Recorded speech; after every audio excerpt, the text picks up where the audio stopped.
Hello and welcome back to the Trick Play Podcast on Fresh Take Network. I'm Simon Trzaskowski here with Caleb Peterson, and shortly we will be breaking down all the sports-related news, rumors, and drama that you will want to hear about. This week, we're going to try and do every sport. For once. That is our goal. We're hitting all of them. We're going to start in the NHL because we've been starting with the NFL the last couple weeks. I think I'm getting tired of it. I'm assuming you're getting tired of it. So we're going to start in the NHL, probably starting with, I think we said Flames. We're starting with the Flames, and then we're going to move into talking a little bit about the Rangers and a couple quotes that came out regarding their, from Trocheck wanting to seek progress. Then we'll probably move into a couple other things, maybe talk about Bedard. We'll see how much time we got. Move into the NBA and talk about something that came out a couple of weeks ago, but we didn't have time in the podcast that came out that week about the NBA approving stricter resting policies. So we'll get into that. Then we'll talk about the MLB a little bit, probably get into the Yankees missing the playoffs for the first time since 2016, which everybody loved to see. People danced in the streets. And then we'll finally get to the NFL because we got it.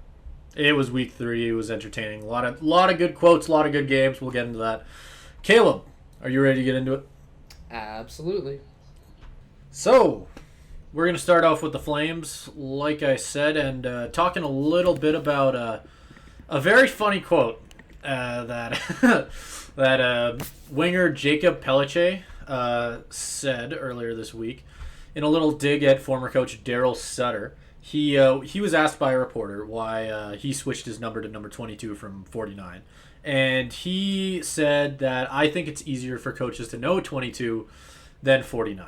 Which, and then followed it up by saying, I'm just kidding. And if you're not a Flames fan who was obsessed with every Daryl Sutter interview last year, you might not know that last season Daryl Sutter had a little bit of a... In Pelletier's debut, Daryl Sutter was asked how he did, or how he thought he did. And Daryl Sutter said something along the lines of, what number was he? Who's he? Oh, 49. He was okay. And then just, went on with his day like Daryl Sutter does. And it's safe to say Pelletier did not take it too well, as he probably shouldn't. I always thought it was weird with all the digs, whenever a coach makes a dig like that, and the players just automatically, it's just assume they're going to take it well, when frankly it's insulting. I get that he's a rookie, but you shouldn't be treating anybody like that, especially considering Pelletier had a great game, if I remember correctly. But I'm curious what you think about the whole thing, because it's pretty interesting. I also want to just talk about the Flames as a whole, because we haven't gotten a chance to talk about them yet, or a lot of NHL teams, so hopefully today we get a chance to dig into some of the interesting ones. But I'm just curious what you think on the whole situation. Well, I mean, it speaks to the impact that Daryl Sutter had on that locker room. And if you're a particularly optimistic Flames fan, it does give you a little bit of hope, because with comments like that, like Pelletier was saying, it makes you feel like the impact of Daryl Sutter's coaching style was a little bit larger than we might have thought, because obviously there were rumors, rumblings that his hard-nosed, disciplined style wasn't going over well with a lot of players. People didn't want to play for them. There's a rift in the locker room. I always kind of doubted or questioned how much that was actually true. But with comments like this, it's just little things leaking out, right? And it makes you think maybe there is more to this than we initially thought, and maybe moving in a new direction in terms of coach will solve a lot of the problems for the Flames. Because the bottom line is that they underperformed last season. Because when you go into a season with that high hopes, you're bringing in people like Huberdeau and Kadri and expected to do great things, some people even pegging us for the Stanley Cup, and then you come out and miss the playoffs. It's just says a lot about your team, and there has to be something going wrong there for a roster with this much potential to just completely just mess everything up. So with stuff like this, it makes you think maybe it was Daryl Sutter. I was always a little bit on the side of maybe roster construction. Maybe these players just don't play well together. But if it's coming out in the media from the players, maybe it was more of an issue than we might have all thought. Yeah, I am never one to believe that it's one thing or the other. Because it's the truth is always somewhere in the middle with these kind of things. Like it has to be some part the roster, some part the coach. But and even during the season last year, it seemed like this was the case. But the further and further we get from last year, it's starting to lean more and more towards Daryl Sutter being the problem, which frankly is not much of a surprise. I liked Daryl Sutter for quite a bit of his time in Calgary, surprisingly. I thought his system worked, but I think like most, the first comment he made about Pellichet was really, really shocking to me. It's so weird. It's so, because I get it. Like, Daryl Sutter has always had that kind of like dry responses to media questions. That's always been his thing. But it just stuck out to me like a sore thumb because it's not... No, that's not necessarily his type of thing. Like, he's not going to put down every single player. He obviously did in quite a few times in Calgary, but yeah. I think that Pellichet one was just weird because normally it felt like he'd put down players who deserved it, I guess, is more what I'm leaning towards. That Pellichet one was just weird, and it still is. Well, I don't know. The other one that I think of when it comes to comments that he made in terms of like putting players down was the Johnny Gaudreau one. I don't know if you remember that. I don't remember what milestone it was, like his 1,000th career game or something. And they were said like Gaudreau's 1,000th game is coming up in the next game. Like, what do you have to say about that? And normally you'd expect coaches to like praise the player for their longevity or whatever, or compliment their game. But not Daryl Sutter. He just said, hope he plays better than he did in his 999th. That's kind of funny. Which, like, it is kind of funny, but it is still the kind of thing, like, if I'm Johnny Gaudreau, I don't know how well I'm taking that comment. You're totally right. Like, if I'm Johnny Gaudreau, sure. But I think there's a big difference between saying you hope, like, just taking a dig on the game he played, and literally saying you don't know who a person is who's playing on your team. Because that's, like, it's just, it's so weird to me. Like, the more, I don't know, it's just weird.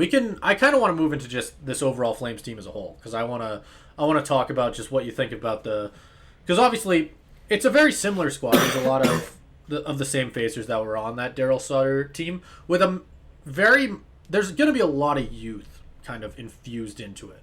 And I'm really excited, actually, to see what this team looks like. Because it's kind of...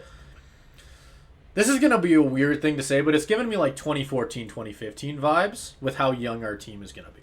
Because when I think back to that team, I think of a team that was like... We had so many young guys, not necessarily like the most skilled, but they worked together so well. And were able to put together so many nice comebacks and wins. And that's obviously extremely high hopes for this squad. But I still, I see a lot of that team in this one. So I'm really excited. I'm really excited for all the young guys we've got coming up. Even the guys who are probably going to be playing like fourth line. Like, I don't know, Caleb, if you watch. I'm guessing you didn't watch much of that first preseason game with Adam Klapka. But God, is he a fun player to watch. He's like Lucic if Lucic actually knew how to skate. He's also like 6'7". He's great. But yeah, he's fun. But I think this team's going to be so much fun to watch. I wouldn't necessarily make a prediction on how good they're going to be, because I think it could be anywhere from incredibly disappointing again to I don't know. They could make the playoffs. I think if they play well, they're easily a playoff team in the West. I think it's going to be interesting. It definitely just comes around to how well Huska's system ends up working. Because even from, and obviously preseason, who cares? But from like the style of play we've seen in the games that have been played so far, I've really liked it. We're already starting to see them. Last year under Daryl Sutter, something that Daryl Sutter's kind of more known for is his more like constant attack. Like, shoot everything at the net. Like, the Flames would have 35 shots on goal most nights and then score once. Like, that was the issue we kept running into. And then, but, I mean, we're seeing more quality shots. We're seeing guys like Huberdeau shoot more, which is strange considering when you think about what I just said. But it's nice seeing a guy like Huberdeau actually use his shot. And I don't know, we're starting to see an actual like system that is going to work a lot better with our skilled players. Because I think, what's the word I'm looking for? Like a constant attack like that where you're constantly shooting on the puck on net doesn't work as well when you have so many skilled players, I think. I think that works really well when you're using it with players who can't necessarily I don't know what I'm trying to say here. But I think it works better on less skilled teams, I guess. More physical teams, which is obviously what Daryl Sutter's better at coaching anyway. I think his style just didn't work with the kind of team we have. And I think Huska's going to work way better with the skilled players, guys who can shoot on the squad.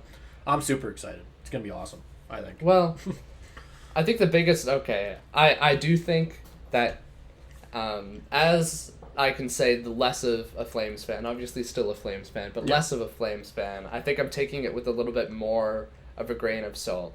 Just because after what I saw last year, obviously didn't watch every game, but I watched enough, and I saw them lose in overtime enough times to be thoroughly disappointed by everything that happened this season, or last season. And after that, I think the biggest moment when I was just done with this team was it was one of their last games where I think they lost in a shootout to Vancouver, and it was just like a game they should win, like they're clearly better, and they just let everybody down in the clutch. It's those kind of moments that happened so many times last year to where I'm thinking like it's going to be hard to overcome. And I agree with everything you've said about Daryl Sutter's system to where with the kind of players we had, I don't think it meshed well. But the other thing is that when you're talking about a new coach like Huska, it's really hard to know what that's going to look like coming into this next season and how that's going to mesh with the players we have, because also there's so much roster turnover in terms of the new players we're bringing in terms of people that have left, like Toffoli. Is Markstrom going to have a bounce back year? There's so much unknown with this Flames team that, not just because I'm a fan, I think they're probably like the biggest enigma in the league in terms of I wouldn't be shocked if they sucked, and I wouldn't be shocked if they were first. It's the kind of thing where I don't think you can accurately peg what they are, just because there's so many factors to the team that they could become, to where last year you try to consider the players they have, but everything was so weird and out of whack that year that I don't know how much you can take from it. And like, especially with the overtime games, are they going to lose that many again? Are they going to balance out and return to the mean and maybe win some of those? I don't know. It's tough to say. Are Matt Coronado, Jacob Pelletier, Ruzicka, all of the young players that'll be in this lineup at one point or another, are they going to live up to the billing? It's really tough to say. I think they're the biggest mystery in the league. And obviously I'm hoping that it'll turn out well, but I'm going into it with very tentative expectations. Which I think might be a good thing for this team, because I think the high expectations of last year almost hurt them a little bit. Yeah, I actually agree with you. I think that that is another thing that's kind of going their advantage, is people are a lot more skeptical, I think, going into this season, because you're right, there are a lot of questions. And I was saying a lot of the same things, because you are absolutely right, because there are so many questions with the team. You mentioned Jacob Markstrom. That's a big one. Where, as high as I am on Dustin Wolf as a prospect and as a future starter for this team, it definitely does come into question whether Markstrom will be able to bounce back this year. And hell, you can run through this entire roster. Will Huberdeau bounce back? Will Kadri bounce back?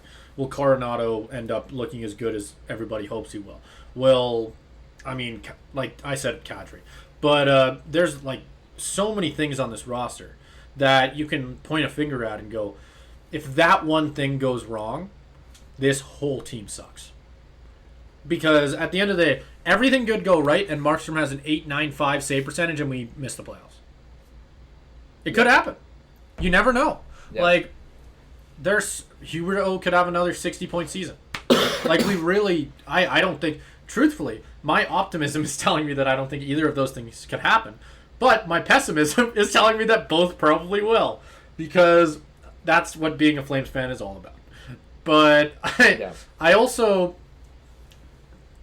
I don't know.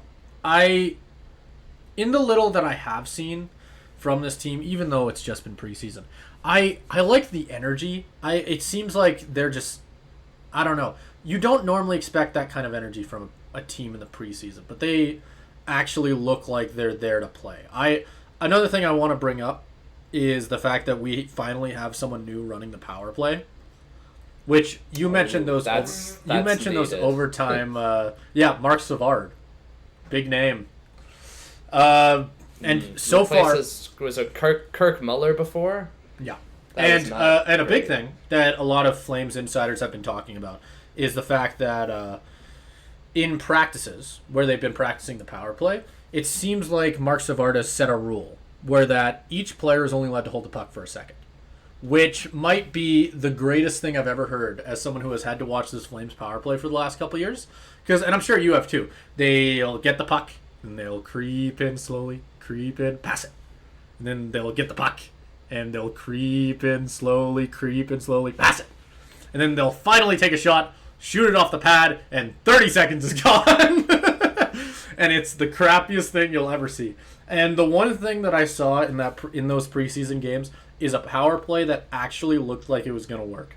Because they were doing tons of quick passes. They were finding the open man much quicker, getting the puck to the people who could shoot. We saw Huberdeau bury a really, really nice power play goal. Like, finally, we're starting to see a system that's more modern, if that's crazy to say. Because that's why the power plays of, like, the Maple Leafs power play and Edmonton's power play work so well. It has speed, it has skill, it has finesse. It's just, it works so much better. And it seems like we're finally starting to bring that into Calgary. And I'm not saying that Calgary's power play is going to look anything like that. I want to make it clear. I'm not making that prediction. I'm just saying that it has the potential to be better, and that's a very exciting thing. Because I think when you have a good power play, you mentioned those overtime games. Even if we suck in overtime again, we even just getting the chance to score more is huge. Because that completely helps you avoid those overtime games. Think about how much, if the Flames had a better power play last season, think about how much better they could have potentially been. You can look it up. Their power play was terrible. Like, one of the worst in the league. Because they just couldn't get anything. And their penalty kill, I don't think, was much better. I think just across the board, their special teams play was terrible. And I think this Flame squad, because it's... Again, it completely relies on the fact that we really, really need the youth to play really well. But I think it has the chance, if everything works out, which I want to make it clear, if everything works out, it has a chance to be a really, really deep, really, really skilled team. Because one thing that I did notice as well is the Flames finally have speed. We have speed because everybody's young. It's awesome. We're finally getting to watch a fun team again. I'm so excited. As a Flames fan, I'm very excited for this new team. I think, even if they suck, I think that we're going to get a chance to see a lot of young players. We're going to get to see a really new system in Calgary that we haven't gotten to see in a long time because we've had a lot of old-fashioned style coaches in the last couple of years, and I'm super excited. It's going to be... I've ended my tangents with I'm super excited a couple times, but I really am I really am liking this team. I think I'm going to be watching a lot more games this year just because I think they're going to be playing such a more exciting style of play. Because if you polled the whole NHL, I remember there must have been something like this, and I remember reading it. There was like a poll across all the fan bases on which team was the most boring to watch, and Calgary was damn near the bottom because of the style of play they had. I remember defending them at the time, but looking back on it, I'm so happy we have a new style in. a new like... Yeah. Because that defensive style got boring, and it stopped working. So, yeah. It's exciting though. We're gonna have a cool team, as long as Pellichet's not dead. Please come back. No shoulder separation, please. It's a bruise. Yeah, you have to hope. You have to hope. Yeah. I do think it's funny, Simon, that the longer you talk, the more I can see your optimism slowly start to go up. until you reach the I'm super excited point. I'm talking myself into it. Yeah, I can tell. I don't know. It's the kind of thing where I try not to get myself too excited before the season because I'm just like... That's how I normally am. That's how I normally am. But like the last couple days, like you just said, been slowly talking myself into it. Yeah. And I just want to quickly say... I don't know. Fuck, I'm excited. It's going to be great. We got a team! Yeah. I don't know. I can hope so. I don't know. It's the kind of thing where after having so much excitement last season and finally being like considered among the best teams in the league, just having such low expectations is probably safer. Yeah. That's totally just after fair. The disappointment of last year. Yeah. To be fair, and I've always been this way, even when I was younger, I remember I love watching teams that are just younger because they're generally less skilled. Obviously, there's less of that veteran I don't know how to explain it, but just seeing that like speed and there's just more fun. It's so much more fun as a fan to watch. And I think we're already seeing that in the locker room and in the things they're saying to the media and even with the coaching. It's a first-year coach, right? Like, they're still, like... It feels like everything is just coming together really, really nicely this year. And I think... If you know what we should do? So that we can look back in here and think, God, Simon was an idiot. We should give predictions on how good we think the Flames are going to be. Because I think we're going to have different predictions. Yeah, I do think, just to your point about the young players, I do think that is the one thing that with Daryl Sutter gone, you can objectively say will be better. Because I think the most frustrating thing that he did when he was a coach was refuse to play young players. That was the thing. I think I was higher on Daryl Sutter than most, especially because who was the fucking guy before Daryl Sutter? People forget about him. What was his name again? Jeff Ward. Was fucking...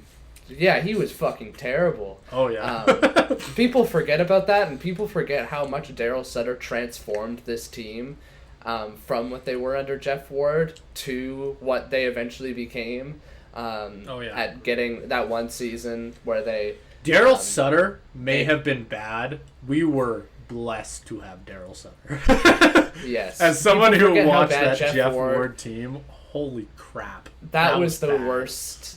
That was the worst hockey I think I've ever watched. Was that Jeff Ward team? So after that, I think I was higher on Daryl Sutter than most. Just seeing what he did with that and knowing this previous success he had, I hung on a long time to hope.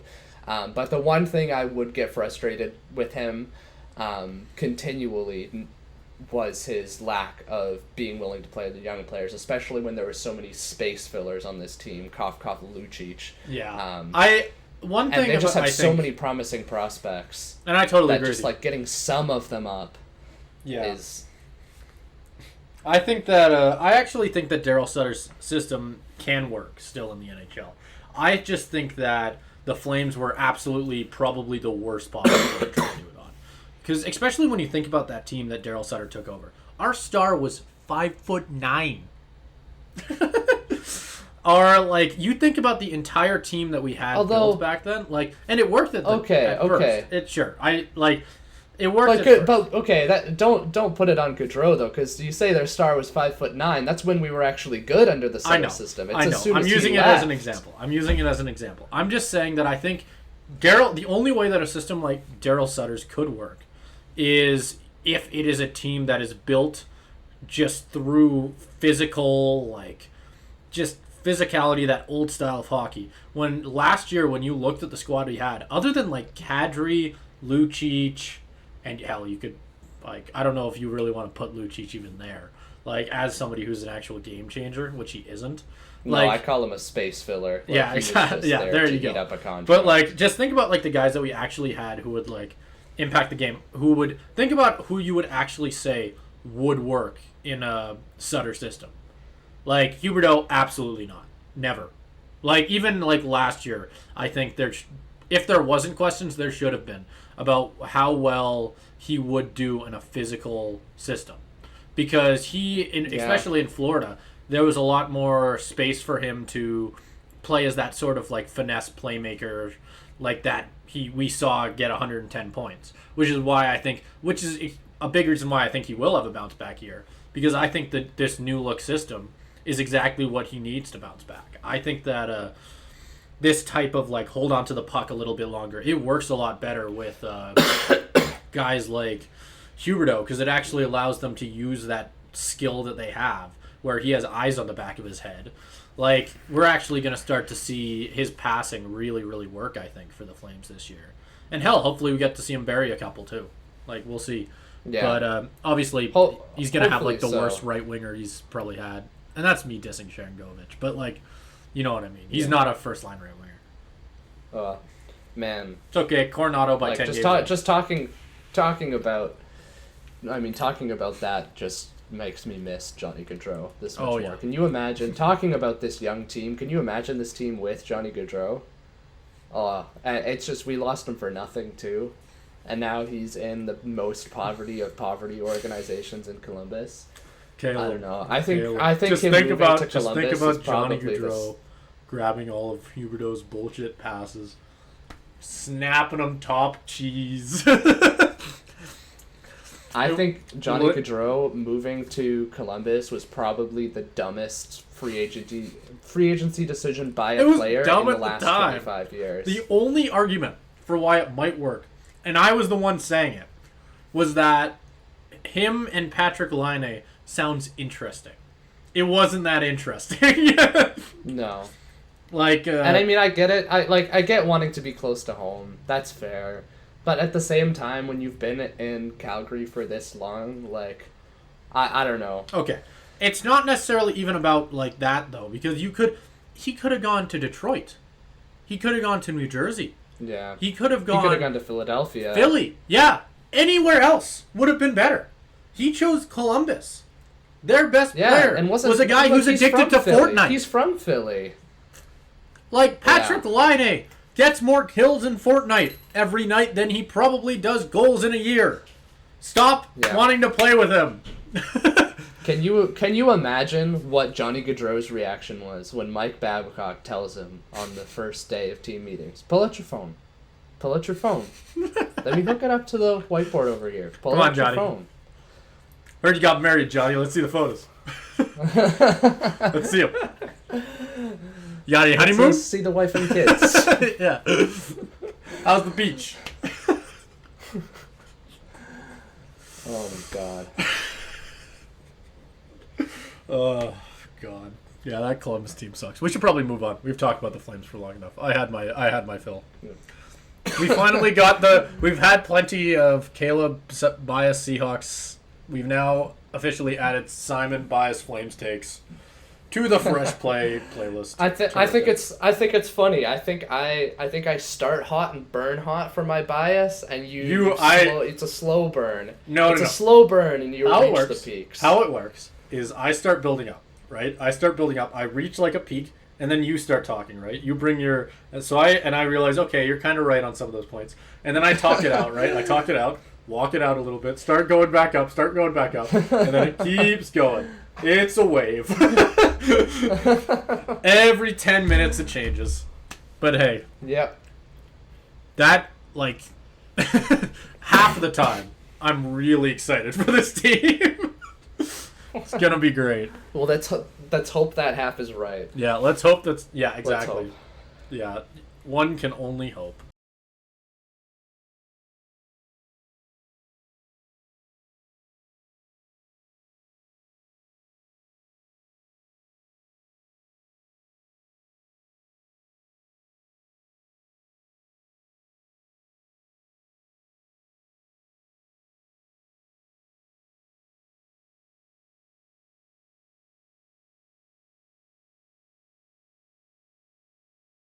One of the most interesting teams in the NHL the last couple of years, I think, has been the New York Rangers.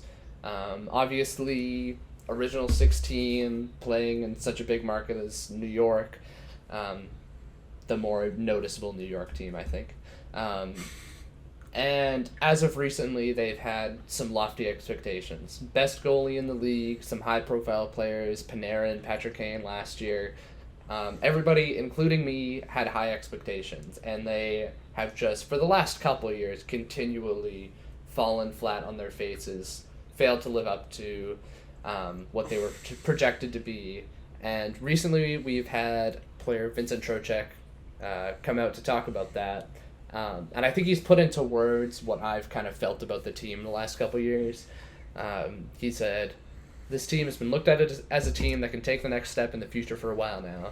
That future is now. We don't have all this time to waste. It's put up or shut up at this point." And I think he's absolutely right.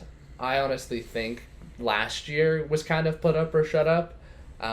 And just looking at the roster in terms of the people they brought in at the trade deadline, like Kane, it very much seemed like a win now. But I don't know. What do you think, Simon, in terms of how this Rangers team looks going into next year? Do you think they can take the step, and do you think like this is the year for them to make a run all the way to the Cup final? Yeah, I have a couple things that I want to break through slowly, just from even just what you said there, starting with the fact that they're, for some reason, the most well-known New York team, or most established one, despite the Islanders going like fucking winning 3 in a row in the 80s. People forget that. It's really weird. And the Rangers only winning once in like the last 80 years. Yeah, well, I think that has to do with location. That has to do with location. Oh, it absolutely does. It's just the Rangers play at MSG and the Islanders don't. Like, the Islanders aren't. The Rangers are a lot more marketable. Brooklyn. Yeah. Yeah. They're a lot more marketable than the Islanders, that's for sure. But getting into the actual team, they're like if you were to look up disappointment in the dictionary, you'd see a photo of the Rangers, because I want you to go back. We're going to go back in time here. I hope I get the year right on this one. 2021. They just drafted Capo Caco. I think. 2021. You can check the year on that. But think about it like this. Might have been earlier. The year before, they drafted a not very well-known prospect. I don't know if you've heard of him, Alexis Lafreniere. And now they had their sniper. They were going to have somebody who had the potential to be a franchise generational playmaker and put him alongside a very, very high-pick scorer, sniper, what have you.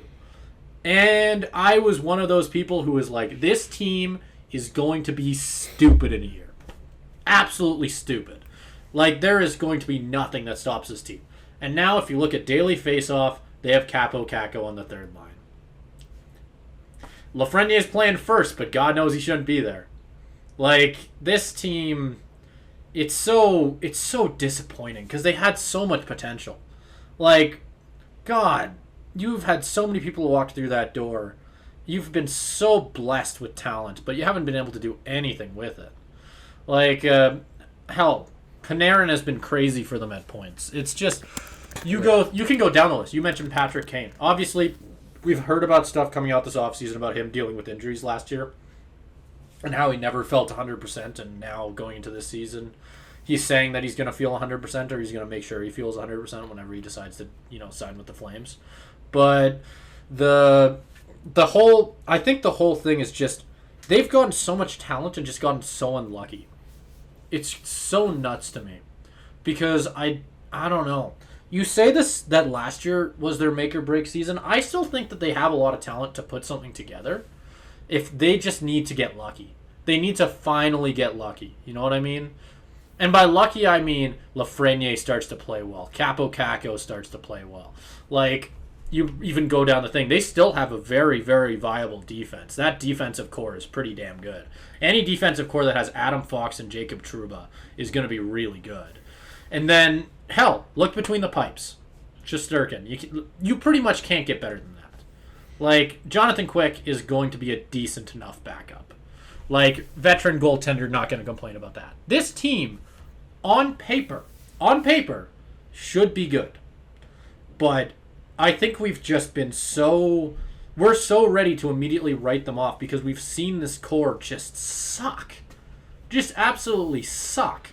Like, sure, they've made the playoffs, but with a team like this, when you have so much talent, like you said, playing in Madison Square Garden, like biggest city in the United States, like all of these things, biggest market on like that side of the earth, and then just suck.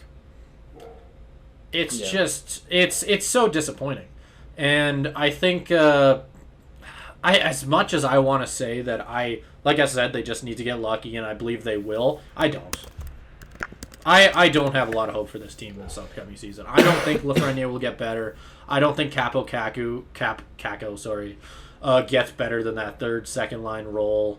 I don't think that Blake Wheeler looks like his former self in New Jersey. I don't think that any of these things is going to work. I think that they maybe are a first-round exit at best. And that's the crappy thing with this Rangers team. I don't think Trocheck's going to be very... I don't think he's going to get a lot out of this season if he thinks it's a make or break year. I don't know. We'll see. Like I said, maybe they just got to get lucky. It's the kind of thing where, I don't know. I'm looking at this roster now, and I just feel a little bit underwhelmed by it. I felt like last year they came in with a lot more talent. They definitely have a worse roster for sure. This season, it's not even. That's why I felt like last year was the make or break year, because I felt like they peaked, in terms of their roster construction. Because you only bring in guys like Kane, if you're going to push for a Stanley Cup. That's where I'm kind of thinking, I don't know about make or break. However, we're forgetting Tarasenko. They lost him too. Yeah, true. Kane and Tarasenko, same kind of idea, right? Like, you're bringing in these veteran guys who are superstars in their prime, still stars, to push you over the edge, and you don't have them anymore, and so the top six looks a lot more just barren than what it did last year. They look, you know what's the word that I'd use? They look a lot more human. If you looked at their team on paper, on Daily Faceoff, your jaw would have dropped as a hockey fan. Like, think about it. People were even talking about it. Like, the thing that I constantly saw in, like, I want to say maybe March, maybe February of last year, was imagine if you told somebody in 2016 that Artemi Panarin, Patrick Kane, and Vladimir Tarasenko were all playing on the same team. And that they also had arguably the best goaltender in the world. Yeah, wow, that team's going to go to the Stanley Cup Finals and sweep. No, they lost in the first round. That's what was so crazy about last year. Hell, we were just talking about this before the podcast. We do a fantasy hockey draft together for the playoffs. Me and you both took a lot of Rangers players, and it sucked. They immediately sucked. We both were wrong on that one because it seemed like a sure thing. The comparison I was making going into the playoffs is they were the Bruins of old. Right? Where you could always rely on the Bruins to go pretty far in the playoffs at a certain point. They were the one piece in the thing that never went out in the first round, no matter what. And then they just went out. They didn't even really put that much. I don't remember how many games. It wasn't a sweep, was it? It went to Game 7. Okay. Yeah, no. In the first round. It was a series that they probably... No, against the Devils. Yeah, that's against the Devils. Yeah. The Devils are a young team that they probably should have beaten. People were underestimating the Devils, but there is no way they should have had a horse in that race. The Devils are a good team, but they're not. It's like the Devils. If they go out in the first round, you're like, this is a young team. They'll be back and they'll be better next year. The Rangers, they go out in the first round, and it's like, where do you go from here? The thing is, I still think this is a playoff team. If the right things work. But I don't see them doing better than they did last year. Unless they can get a... And the thing is they won't get a favorable matchup. Because they're not better than an 8th or 7th seed. They'll be playing a 1 or 2. Yeah, which I don't know. Isn't going to be favorable. They are in a weaker division. That is the thing. They're not playing in the Atlantic Division. So they have a chance to snag... I always forget that. I always forget the 2 or 3 seed. Yeah, it's not like it was when we were kids, where it's if you're the 8th seed, you're playing the 1. Thank you for bringing that up because I always forget that. but let's say even if they take on 2, 3, 4 in the best world, right? Do you see here? I'd have to pull up exactly who's in the Atlantic Division because I suck at remembering divisions. Okay, well, but all of the good teams are in the Atlantic. The Metropolitan, you're really only fighting with the Hurricanes, the Devils, maybe the Islanders, because maybe the Penguins. And all of those teams would probably give the Rangers a good fight. Yeah, like, I'd say I don't know. Roster wise, I'd say they're probably still like the third best team in that division. I'd like them a lot better than the Penguins. That's what I was about to ask. Who do you have them above? I think I agree with you just because I'm not sold on the Penguins' goaltending. I haven't been for a long time. No. I don't think like Jari can get you pretty far, but he's not. He's nowhere near like. They've been pretty blessed to have a lot of good goaltenders in that franchise's history. Like, I mean, you look at Marc-Andre Fleury, Matt Murray in that playoff run. They've had a lot of really good goaltending. I don't think that Tristan Jarry, no matter how good of defense he has in front of him, can get elevated to that level. You can also argue that their defense isn't actually going to be that good, despite having Erik Karlsson and Letang. But we can. That's a whole other. That's a whole other thing, right? Like, I'm not that big on the Penguins either. I also think they're a playoff team, strangely. So I think that, I mean I've already said what I think about the Penguins. They probably will make the playoffs, but I think they're the stupidest franchise in the NHL right now. Yep. But are you going to tank when you have Crosby on the roster and Malkin? Nope. I think you should have. Doesn't matter what you should do. God, doesn't matter what you should do. It's the same argument with Washington and Ovi. When he's that close, are you really going to throw him away? No. You're going to let him ride it out. It's a few years of reliving the glory days for the next 10 years of sucking. So yeah, I don't know. They're the next Red Wings. They're the next Red Wings. We've talked about that before, but I don't know. Who knows? They that's mean to say about Mario, but they kind of got lucky where they got Crosby in the last year they had Mario. Maybe it'll be the same. They'll get Bedard too. Well, okay. But why the Penguins get Crosby? Because they sucked. They were terrible. Yeah, but who knows? Maybe what I'm saying is maybe in Crosby's last couple of years they'll suck really bad or something. Who knows? But I don't think they'll let it happen. I don't think. You'd have to get absurdly lucky. You'd have to get. I think they're going to keep padding this team with rosters until Crosby's 46. Well, he's not going to play till 46, but you get the picture. I think the season that Crosby decides to retire will be the season that they start to go young. I think it's going to be the same thing with Washington. That's just... Yeah. It's one of those things where, you want to hold on, right? You want to believe that you can still get something good out of a team that has Crosby and Ovi on it, when at the end of the day, realistically, you can't, and you need to go back and rebuild a more balanced team. Nobody expects Washington to do anything crazy this upcoming season, despite arguably having the greatest scorer of all time. Just because he's not what he used to be. In the league. He's been in the league since I was born. He's not what he used to be. Yeah. And the thing is, he can still bury 30, 40 goals, which shows exactly how good he used to be. He's easily a 40-goal scorer. But, and he will be... And the funny thing is, he will be a 40-goal scorer until the time he decides to leave. He is so good at a niche that he can stand in that one spot and nobody's taking it from him.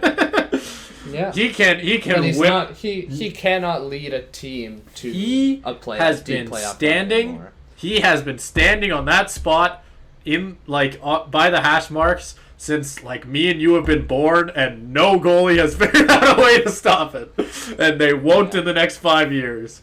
That'll forever be really funny to me. We kind of got off on a bit of a tangent now, but basically we're not very hyped about the Rangers. They won't be good. Trocheck, sorry to disappoint you. Well, the one thing to consider is the fact that they had a coaching change. Fired Gerard Gallant, brought in Peter Laviolette, which I think is an upgrade.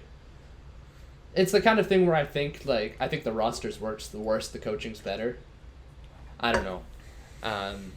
It could be the same thing as the Flames, where maybe all it took is a new face there. Who knows? Yeah, and it's I don't think Gerard Gallant was bad, but it is something to consider.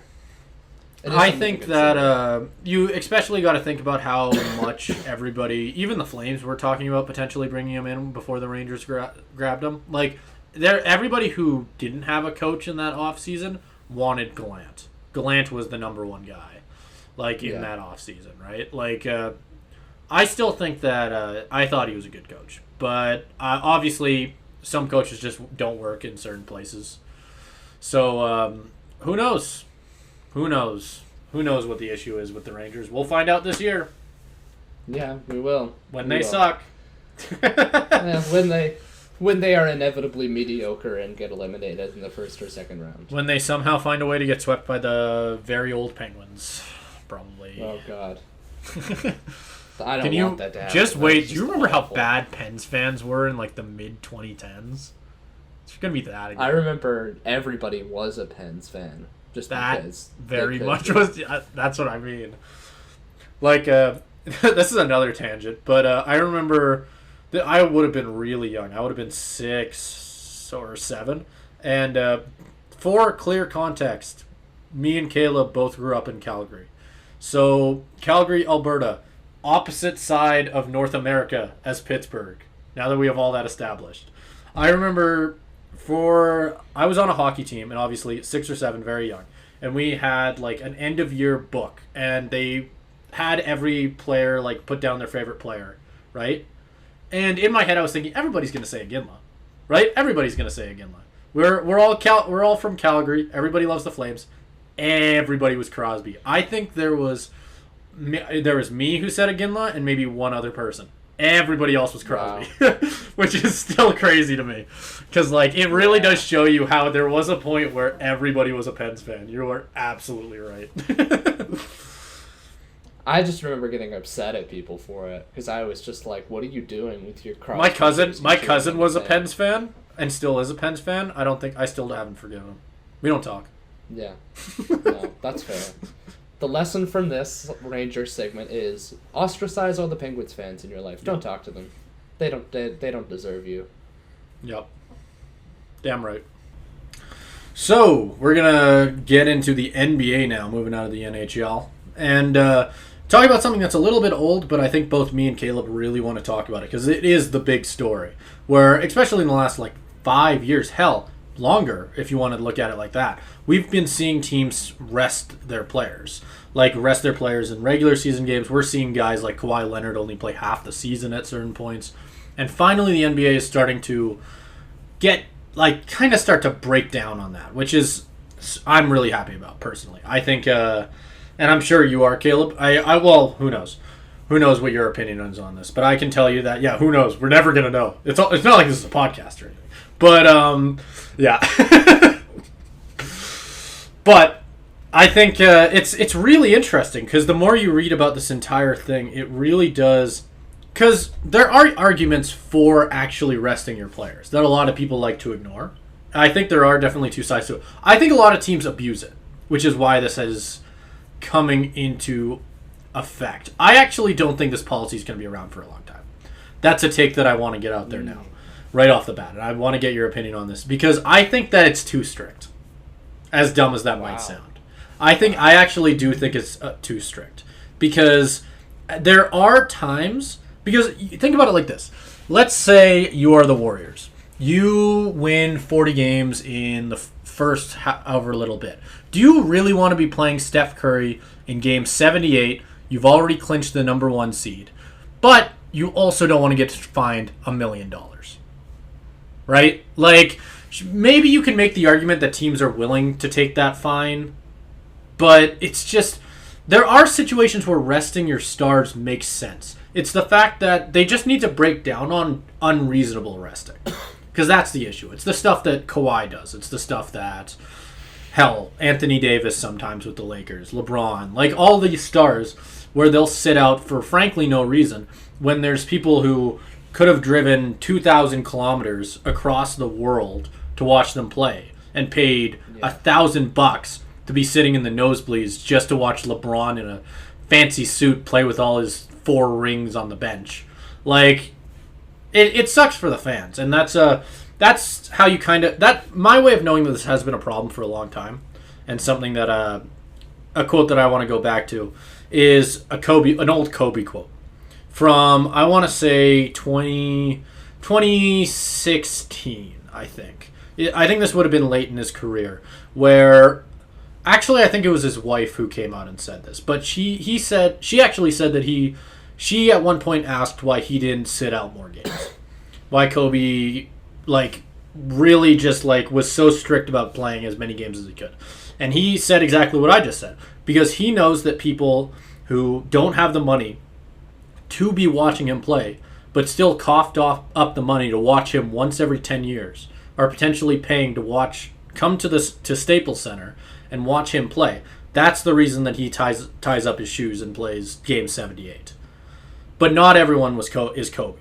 And as awesome as that is, it's just the fact that there's just two sides to the argument. I've been talking for way too long, so I'll let you take it and give your take on it. But I just wanted to say, for one thing, I think that there's absolutely two sides to it. I think that it just needs to enforce on the just abuse of resting. I think that's the issue. Yeah, and I think it's a big issue in the NBA specifically. You do not see this in other sports. This is a very uniquely NBA thing. And I don't really know, I can wonder a guess on why that is. It's probably not as much as a thing in the NFL because they only have 17 games. So you'll see people resting out the last couple. But otherwise, normally, playoff spots and playoff seeding, which is a lot more important in the NFL, is in play until the last game. So you have players playing generally the whole season, maybe resting that last week, which is fair. NHL, you never see that. I think that's just hockey culture. MLB, even though it's an 162-game season, you see players playing every game. I think that's partially because their sport is less physically demanding. It's part of the reason they play 162 games. But in the NBA, who knows? Maybe it's just the perfect storm of something that is more physically demanding, something where teams can jump out to these huge advantages and have a spot in the playoffs locked up by March, and then players who I think they're bigger than the team they're playing on.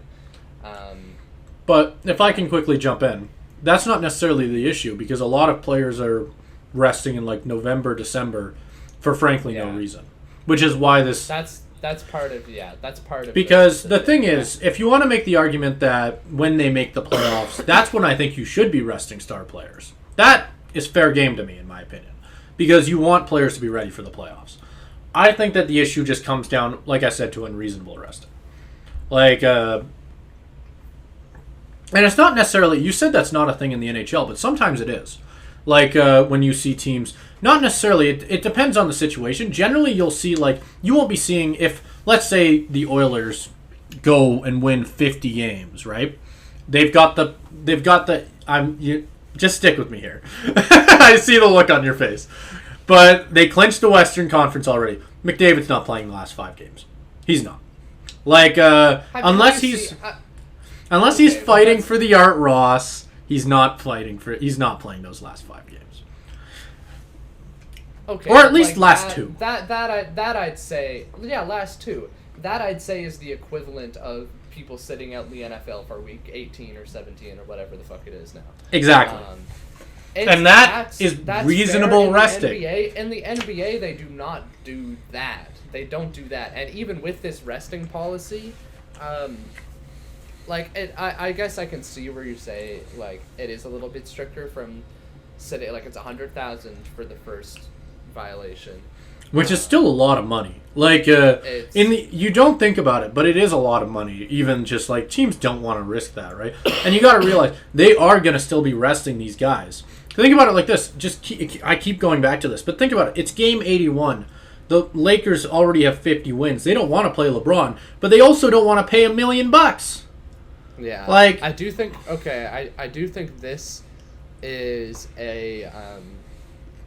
I do think we should get into the weeds a little bit more for what this rule actually is before we start talking about it specifically, because it is, the punishment is for healthy star players that sit during national TV games and in-season tournament games. Oh, And the other part, I forgot the other that. Part of Never it, mind, I'm dumb. The other part of it is multiple all-stars sitting out from regular season contests together. And that they define that as someone who's made all-star or all-NBA in the last 3 seasons.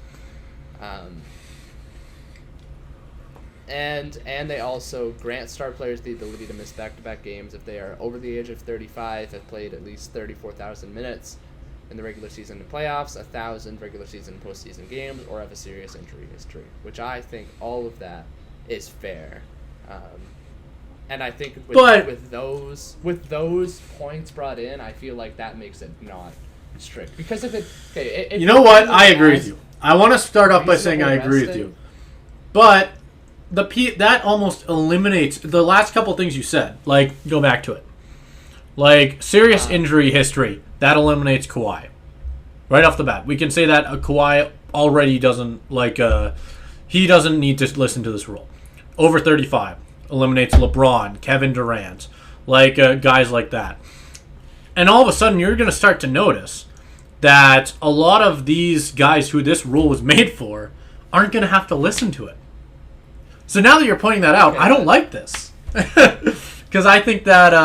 It's back-to-back. It's not necessarily, I guess that's fair. Yeah, it's the kind of thing... I do think that is a good point. Because, yeah, you're right. It does impact the people that you would make this rule for. But in terms of your previous point of reasonable resting and resting players when the playoffs are already in hand, the fact that they kept it to national TV games kind of eliminates that. So if it's on national TV, it's going to be a game that's relatively important. And at that point, why are you sitting out? Players do it, but and that's the point where I'm okay with enforcing that. Yeah, the more we actually get into the nitty-gritty, I actually agree with you. I think we are very much on the same page. I'm happy you brought it up, because we would have looked like absolute dumbasses if you hadn't. So, and especially me. But, so I'm happy you brought it up. I think, I don't know. Now that you bring that stuff up, I do like the rule. I just think, I just called it too strict, but now I feel like it's too lenient.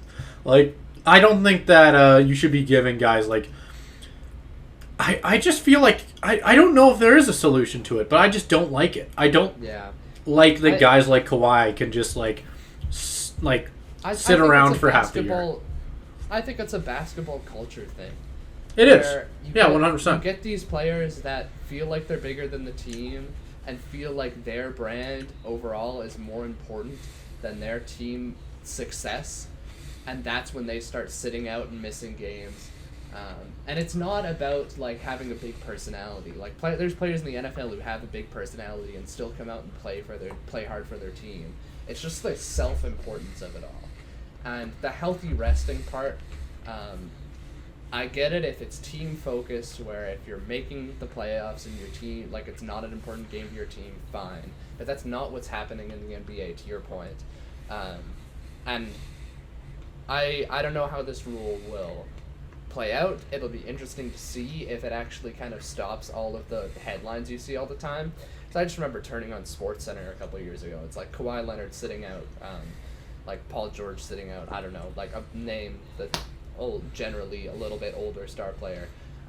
A bunch of people, and I would just see that and think. And to the point of the Kobe comment, the thing that Kobe said is not just an anecdote or a hypothetical situation, because TSN would profile people and talk to people, interview people who did come from so far away. Think about it from the hockey perspective. I keep going back to this for some reason. This thing, we both live in Calgary. Growing up, I would probably get the chance to go to maybe one Flames game a year. There was a point where it was once every 2 years. And I was lucky enough, like you said, it's a different thing in hockey culture, where when I did, I got to see a Ginla. I got to see Johnny Gaudreau. I got to see all these stars. Think about it, even just think about it from the perspective of, just put yourself in the shoes of, yourself when you're a 7-year-old. And I'm talking to whoever's watching this.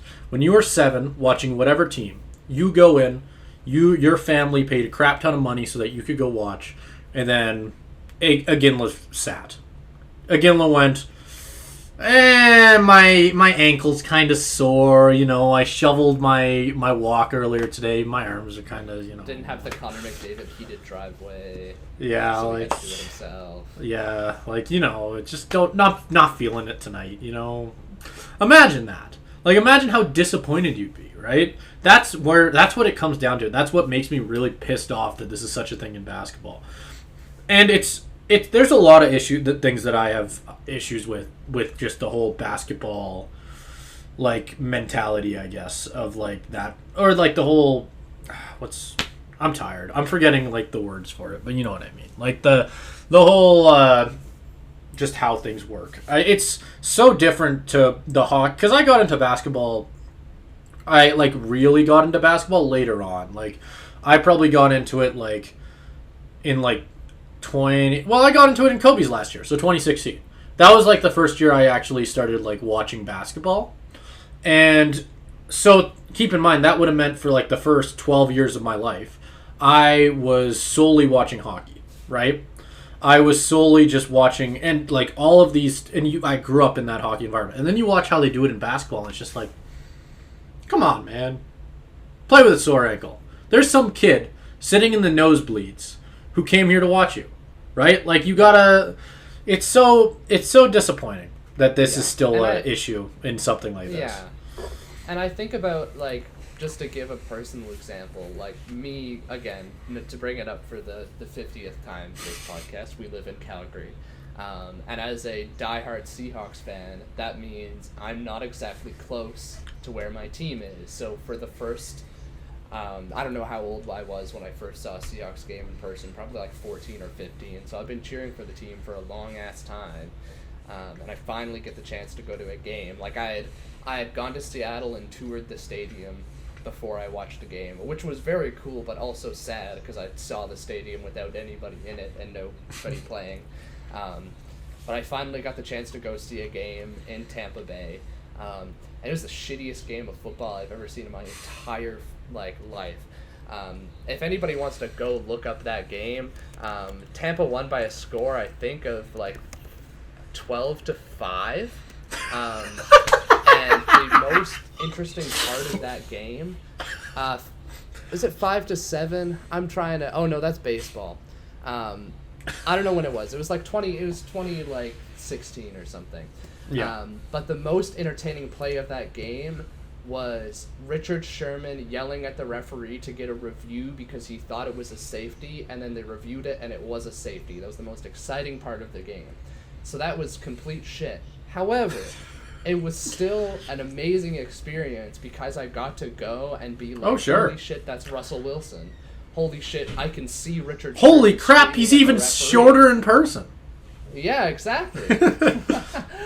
But I'm really happy you brought that up, actually. I don't know why I didn't think of that first, because that's a really good example. Like, because, hell, I've never seen a Seahawks game. If I went to a Seahawks game this year, and I went, and they all of a sudden they just went, yeah, Gino's gonna sit. We're gonna have Drew Lock play. I would be like, are you fucking kidding me? I drove across the country to watch Drew Lock. Like, it's hell. Imagine if back then Russ sat. Like, Russ was like, my ankle. And that's the only time I've ever seen and ever will see. I don't plan on going to any fucking Broncos games. That's the only time I'll ever see my favorite childhood player play in person. Go. Yeah. Because, obviously Russell Wilson not looking quite the same now, but, he was, my favorite, sport, player in sports in general. I had posters of him up on my wall, and I got to see him once in the shittiest game that the Seahawks have probably ever played, but I didn't really... as much as I was mad about them only scoring 5 points, I still got to see Russell Wilson play a game of football in person. And that was still cool. And robbing people, especially young kids, of that experience, is just so selfish. It really is. Yeah, you're getting paid $35 million. I don't care if you don't have an ankle. Get a new one. Tape it together. You got a separated shoulder? Tape it. Like, that's the thing that, listen, there's a lot of things wrong with hockey culture, and we talked about that, I think, last week. And I got into that. Because I do think there are a lot of things wrong with hockey culture. But I think that that's one thing that hockey does have right. Where I don't think that players there should be some sort of respect for the fact that you are here to put on a show. You're getting paid. In hockey, it's a lot less, although still a ridiculous amount of money. You could be getting paid you're getting paid $5 million. At the end of the day, you're getting paid that much. Not because you're good at the sport. It's because people want to watch you. That's why you're getting paid that much. And the second that people stop wanting to watch you, you go right back to just playing on the streets of like think about it like that, right? Like, you're not here because you're a good basketball player. You're here because people want to watch you. And sure, that has to do with the fact that you are a good basketball player. I guess I'm making it sound like that. You know what I mean. You know what I'm trying to say, right? It all comes back to the fact that you do have to respect the fact that, like, people are coming to watch you who can't, right? It's not just Jack Black sitting on the baseline, right? Like, it's more than that. But we should move on. We've talked about this a lot. You get the general picture. Like, it is a big issue in basketball. I think it's going to keep on being a big issue. I don't think this solves it. Is mostly what I'm trying to say. The more we've gone into it, the more I like it. We'll see how it plays out. Plays out. That's going to be the biggest thing. Like, we just have to see how it There's always a loophole. We'll see if the headlines goes down. Yeah, someone will find a loophole. And I do like the fact that they're making some sort of rules. Like, maybe it's not perfect, but at least they're making some sort of an effort. Yeah. But yeah, before we end, I pulled up the Seahawks-Bucks game that I went to. Let me just, so yeah, they didn't score any points other than in the second quarter when they scored a safety and a field goal. Russell Wilson was 17 for 33 with 151 yards, no touchdowns, 2 interceptions. He was sacked 6 times and had a passer rating of 38, which is about the same as if you chucked it into the ground every time. Other than if your name was Russell Wilson, the Seahawks' leading rusher had 38 yards. The Seahawks' leading receiver was Doug Baldwin, who had 34. I guess Jimmy Graham had 67, but even that's not great. And we got beat by Jameis Winston. But I still had a great time.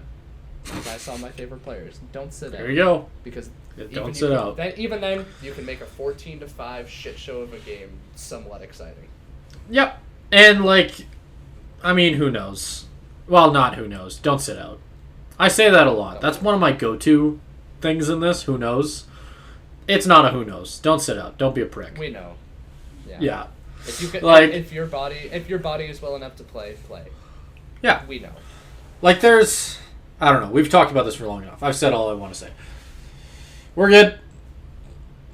Next segment, magical transition. That's not actually going to be here. Woo! Chair cam. Chair cam. Okay.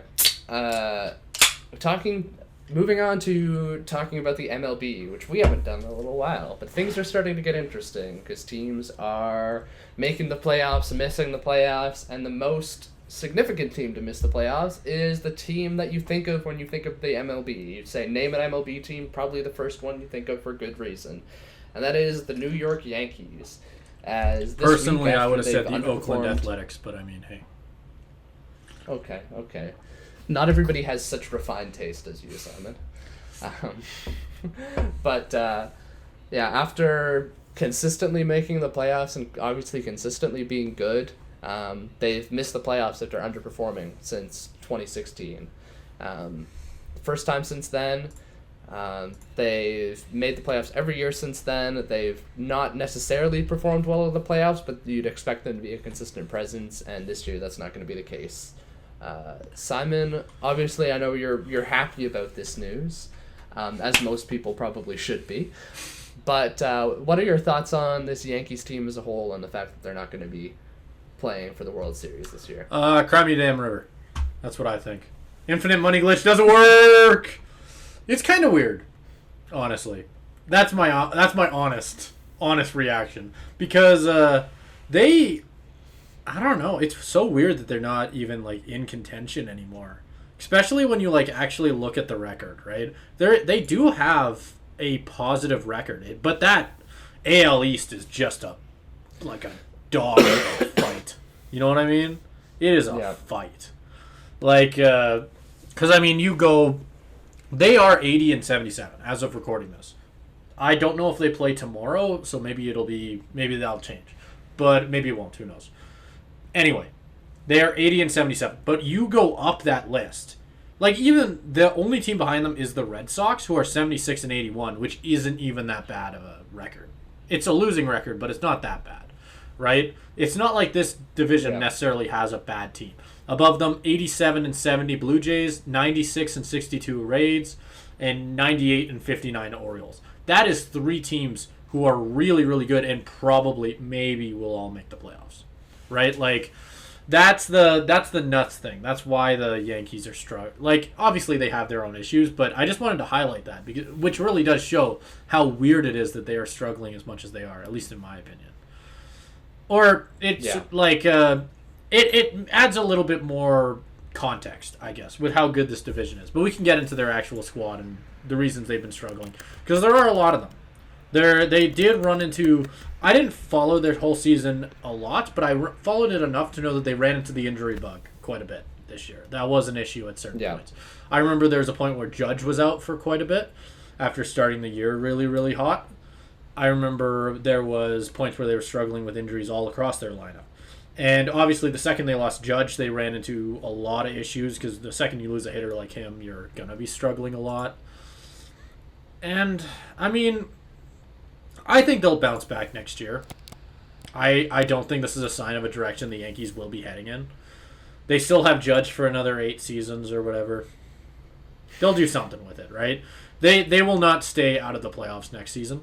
But I'll let you give your take on what you think went wrong. Went so wrong for the Yankees this season. Other than infinite money glitch, no worky. Yeah, well, I mean, obviously it's injuries, but I do feel a little bit vindicated in the fact that they missed the playoffs, because, I don't know, you can talk about the infinite money glitch, but it really is a huge problem in the MLB. Aside from the many other reasons, out of the 4 sports we talk about, that it's the one I'm the least interested in. Sorry to diss any baseball fans.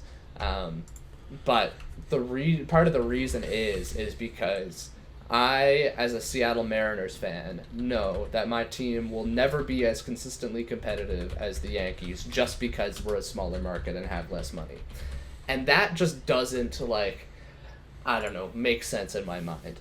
It doesn't feel fair, because it isn't, and it's just not a good system to have. I think part of the beauty of sports is that teams fall in and out of contention generally, because when you win, it makes it that much better knowing that your team has struggled beforehand, right? It's a catharsis over all of the years that you've had to struggle.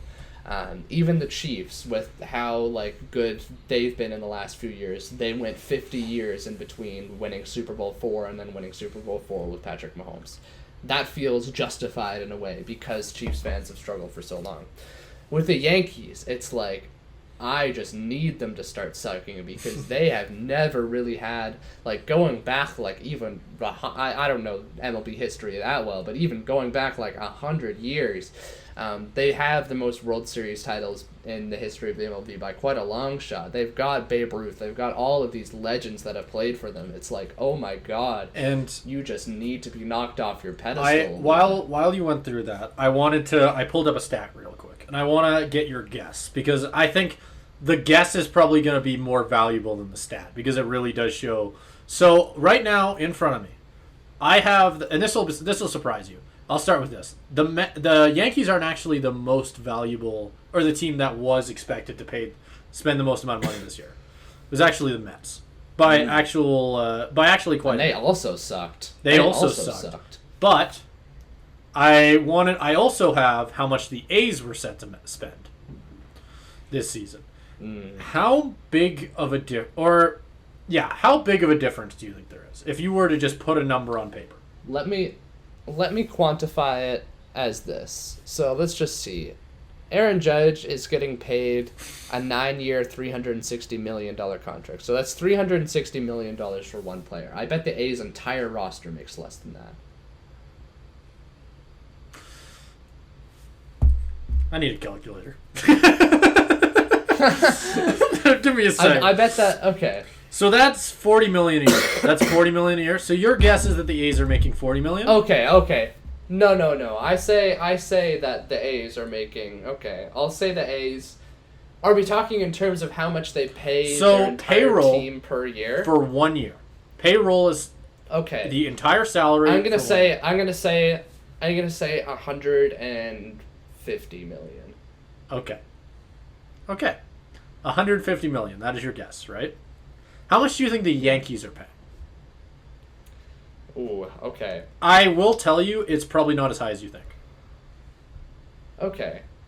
It's still obscene. It's still obscene. But that makes my A's guess feel a little bit rough. Okay, I'm gonna go like $600 million.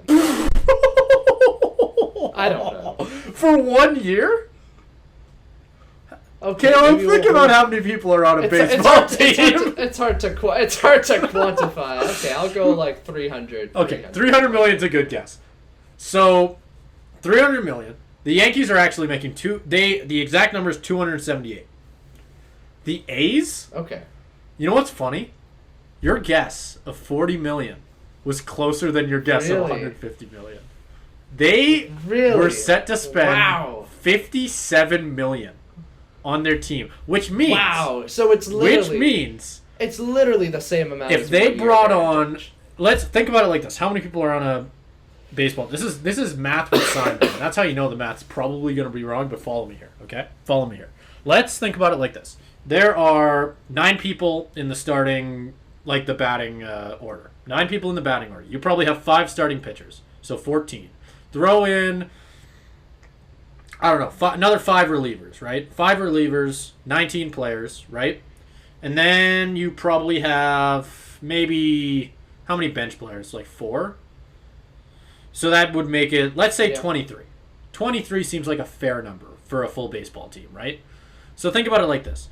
They're spending 57. 57 divided by 23. That means they are paying $2.4 million per player, right? That means, let's say they bring on they bring on, so quick math here, 2.4, or 1 second. I'm doing math.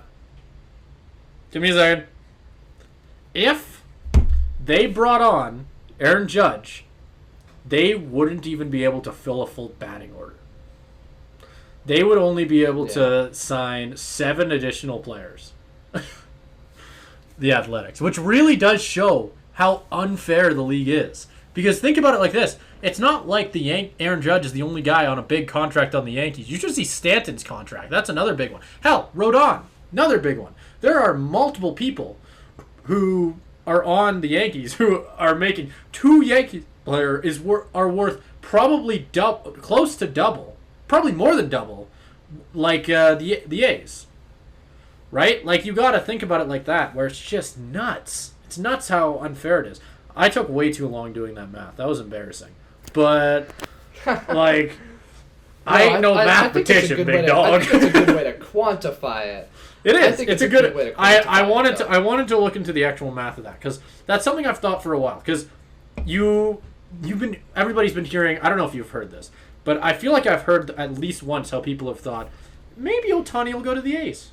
I don't know if you've heard that, but I feel like I have heard that somewhere. I don't know who's saying that. I feel like I've heard that somewhere. Think about it like that. Ohtani would have to play so many different positions. He'd be their only starting pitcher. Like, that really does show how unfair the MLB is. The A's are set up to fail. Teams like the A's, hell. Yeah. 1 second.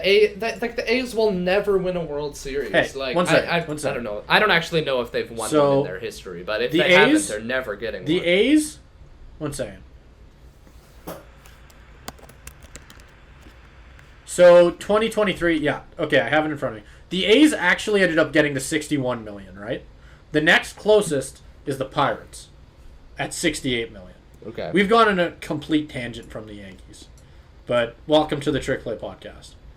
Like, The next up is surprisingly, this one's super impressive. Oh, wow. A couple of these are really impressive. This will surprise you. Take a guess who number 3 is.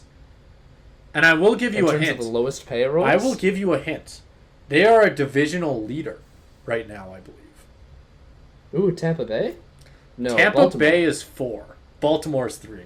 Okay. Baltimore is only paying $71 million to their players. That's way more. That's the thing, though. That's the thing.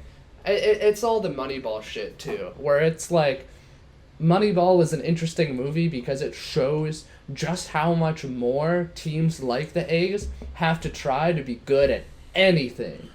Because not only can the Yankees afford better players, but they can also think about it like fuck this. Up so much more and have so much of a bigger market. Just to show you the disparity, because I'm really liking this site. We already highlighted the top of the league. I didn't mention this. The Mets spent $343 million, which is significantly more than the Yankees, and they still sucked. That's insane. But just going back on it, the league. Guess what the league average is? So we just to refresh, the Mets were number 1, $343 million. The A's were number 30. On this list, they had spent $61 million. What do you think the league average is? I'm gonna go. I'll just say what I said for the A's initially. 150. $164 million. Okay. So think about it like this. The average for most of the league is $164 million. And the A's are working with $61 million. They almost have 1/3 of what the average team has. That's nuts. Yeah. Like, you can compare it all you want to what the Yankees, Mets, Padres are spending. But even when you look at, like, the mid-tier team, like, you look at the teams in the middle, that's Chicago White Sox, Minnesota Twins, Colorado Rockies, surprisingly the Red Sox. Like, teams like that, who are all around there, who are spending that much. The A's literally have to be counting their damn pennies to keep up with the mid-tier teams. It's wild. Yeah. It's crazy. It's crazy that that's a thing in the MLB. Yeah, and it is, and like to swing back around to the Yankees, that's why them missing the playoffs is such a big deal. It's because they had like, that means I think the Yankees season is more of a failure than the A's season, who are currently like 48 and 117 or whatever the fuck, because like to be that bad relatively to how much you're spending, and miss the playoffs. Like, if you are spending that much money and have that much like payroll, making the playoffs should not even be a question when you have that much of an advantage over everybody else. So when you fail like that, that's just so much more embarrassing. For sure. And it's frankly deserved. It's frankly deserved. I love so much more seeing these teams that have a smaller budget like Baltimore. Like, I don't even like the Orioles. Neither do I. It's so much more rewarding to see. Like, I'd rather have the Orioles win something than the Yankees, just because looking at a team like that, it really does show you, though, how impressive it feels more that deserved is that they're winning that. Because, like, even just look inside their division, not to point a finger at my own Blue Jays, the Blue Jays are at 9, making $200 million, and they're currently getting, like, they're 10 wins behind both the Tampa Bay Rays and the Orioles, who both have less than $80 million spent. Well, that's nuts. That's real nuts. Yeah. Like, it is so impressive what they've been able to put together this season. And that's coming from a guy who cheers for a division rival. Like, I just want to really emphasize, like, how impressive it is what they've been able to pull off. I can respect that way, way more than I respect, like, the Yankees pulling out a 100-win season with their infinite money glitches. Right? Like, I'm curious. Like, when was the last time... One second. I'm going to go back. I had it in front of me. What? One second. Give me a second. The last time they won 100 wins was 2019. What was their payroll in 2019? So, 2019 Yankees payroll.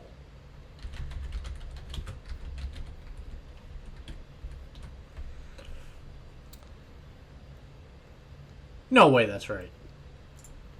No way that's right. I refuse to believe that's true. Am I dumb? Oh, okay. Well, maybe the whole league's amount of money spent has gone up a stupid amount in the last couple of years. It's only 212. I thought it'd be way more. That's so disappointing. Well, I was really hoping that money does go up over time. Yeah, right? I was really thinking that I was going to defend my take. Well, I'm just going to sit in the corner and look dumb now. We can end the thing now. Okay, well, but like, I'm just looking at it, comparing it to stuff like the NFL. So the difference between the top and the bottom team in the MLB, so we're talking the Mets and the is about like 300 A's, million. Obviously. Yeah, 282 million. Yeah. Then, so if the separation between those teams is 282 million, can you guess what the separation is between the top and the bottom NFL teams? Can I quickly Very just say top that and very bottom. I'm fairly certain that you could probably build 2 full NFL teams with the 280 million difference in between the Yankees. You can and the build Athletics. well the highest payroll. Well, let me just give you this then. The Sure. highest payroll in the NFL is, this feels not right, but it's the Eagles at 234 million. So yes, you could field an entire NFL team with just the difference in money between the Mets and the A's. And But my guess is, and this is from years of playing Madden, maybe, I'm trying to think, like, it's probably going to be like, it's probably going to be the Cardinals, I'm thinking.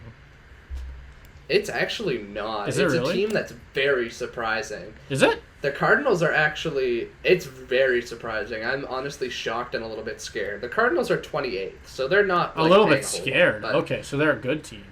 Is it the Bengals? yeah. No. Oh, that'd be the one that... There's a bigger reason why I'd be scared. The 49ers? Yeah. What the hell? By a significant Holy crap, how much are they paying? margin. 192. So that leaves a difference of about 40 million. Holy crap. They have 20 million more dollars. They paid 20. So the Bengals, your guess with the Bengals was a good guess because they're 31. Okay. Do you know who 30 is? Texans? It's the Kansas City Chiefs. The hell? How? The Chiefs, Bengals, and Niners all have the lowest payroll in the NFL. According to, I'm just gonna shout out this website just in case that's dead wrong because that doesn't feel right. Spottrack.com. I don't know, but That does feel weird, doesn't it? it does. Like, Bengals actually kind of makes sense because they have a lot of younger guys, right? Like, that was why I guessed. Yeah, Bengals. although they're just starting to pay. Burrows. Yeah.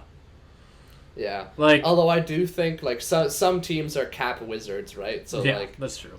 they put stuff further in the future. I think that was the Rams' problem, right? Is that like they just put everything in the future until the future eventually came. That's probably what the Niners are doing, a similar thing. Okay, well, we should end this. We've talked about money for too long. Just My to brain's put that gonna in explode. perspective. Yeah, just to put that in perspective, again, 42 million difference versus 282. Think on that, and think on that in terms of how embarrassing it is for a team spending that much money. As a little to bit of a playoffs. comparison, the son of the Athletics owner gets to drive around on one of those like Toys R Us Jeeps when he's 5. You know what I'm talking about? The things that go like 5 kilometers an hour, they're loud as hell. Everybody hates them. Like all your neighbors hate you for owning one. While the 5-year-old of like whatever the Yankees owner's name is, I always forget it. Like whatever his name, the son of his got a Lamborghini when he was 5 and probably was driving it on highways when he was 6. Yeah. Probably was already getting speeding tickets. Yeah. Because that's the difference. How many Lamborghinis can you buy with $280 million? Great question. So maybe That's a it's great the opposite. question. How much money is the Athletics owner saving by not spending that much? How much is... How much is a Lambo? Yeah, how much is a Lambo? How much is a Lamborghini? $200,000. And 11, yeah. So you times that by 5. They bought one Lamborghini. Times that by 5. So 200. So times that by 5. That's $1 million.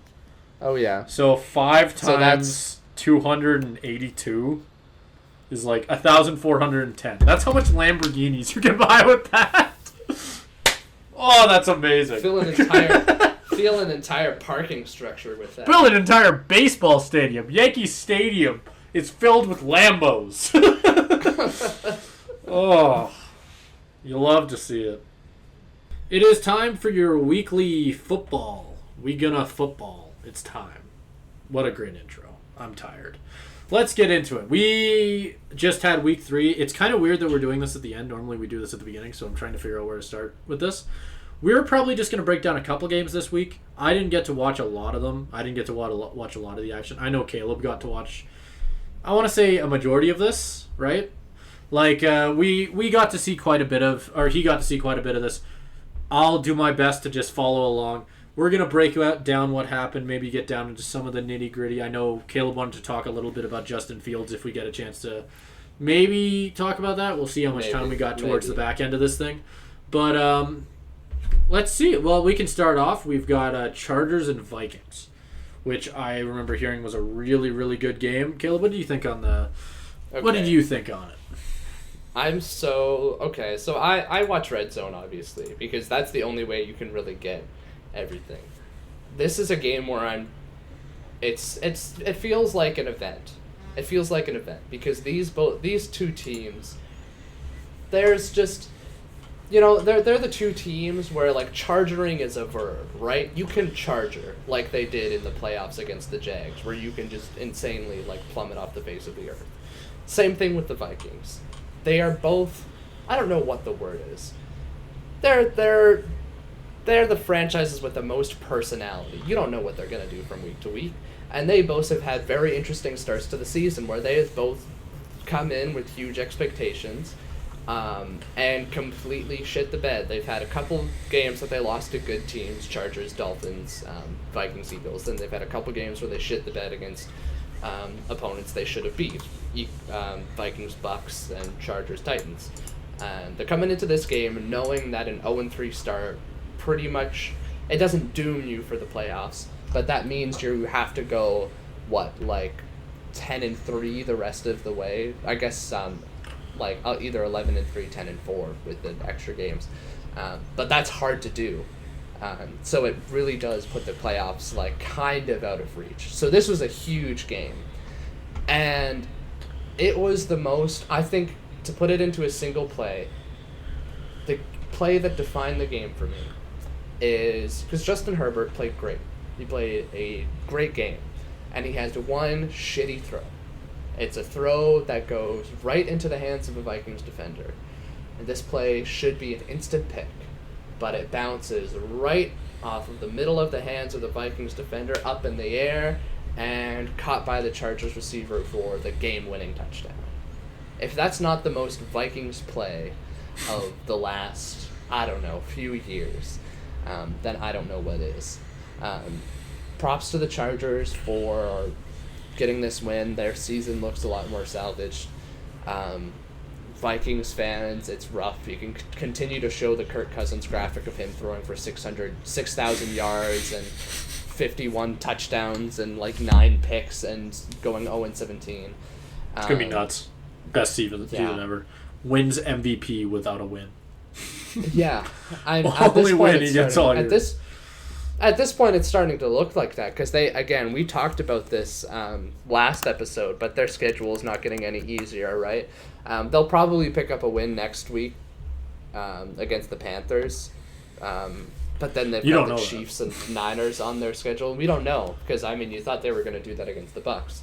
But they've got the Chiefs and Niners coming up, so out of that stretch, are you coming out of it 2-5? At that point, the playoffs feels totally out of reach. It's the kind of things for the Vikings where they're such a good team, and I think they might even be better than they were last year, roster-wise at least, but they're just getting, it's just these small little moments that are going wrong for them where every small little moment went right for them last year. That I'm just looking at this team being I don't know what kind of year this is going to be for you just because of how awful of a start it's been. I don't know. How are your hopes for the Vikings making it into the playoffs somehow after an 0-3 start and then the Chiefs and Niners coming up in their next 4 games? Well, I started off the year a lot higher on them. I've said this multiple times on the podcast now because of how much we've gotten the chance to talk about it. Out of all the people in the world, I feel like I'm a lot higher on Kirk Cousins than most. And if anything, I feel more confident in that, watching a lot of the stuff we've seen this year. Just, you keep bringing up the stats, 6,000 yards, no wins, right? That's crappy.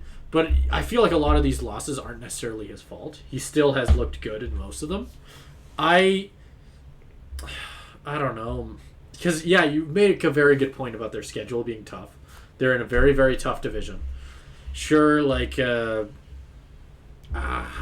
don't know. I'm liking the Chargers odds a bit more than I'm liking the Vikings. That's all I'm trying to say. Now, especially picking up this win for them. I could see them starting to turn around. I don't know who they're playing next week. I'd look into that. I made that mistake with, Giants, 49ers? Who ended up... That worked out for me, right? Giants won that and then went undefeated for the rest of the year, right? Definitely. It Chargers play the Raiders. But then they play the Cowboys and Chiefs back to back. Raiders is not a bad game. That's a winnable game. That's a very winnable game for them. Like, the Raiders, I think, have looked a little better than people have expected them to this year. But they still... Not on Sunday night, they didn't. Did they not? For some reason, I thought... Oh. Well, they lost to the Steelers. No. Right. They lost to the Steelers, which, brief interjection, Josh McDaniels has got to be contender for the worst coaching decision of the entire season. 4th and 4 from within the 10-yard line of the Steelers, so primed to score, down 8 with only a couple of minutes left, decides to kick a field goal. Has to be one of the dumbest decisions I've ever seen in my entire life. You have that much faith in your defense, which has been shit, to get a 3-and-out, and you have that little faith in your offense when that's literally the only path you have to a win. Stupid coaching. Yeah.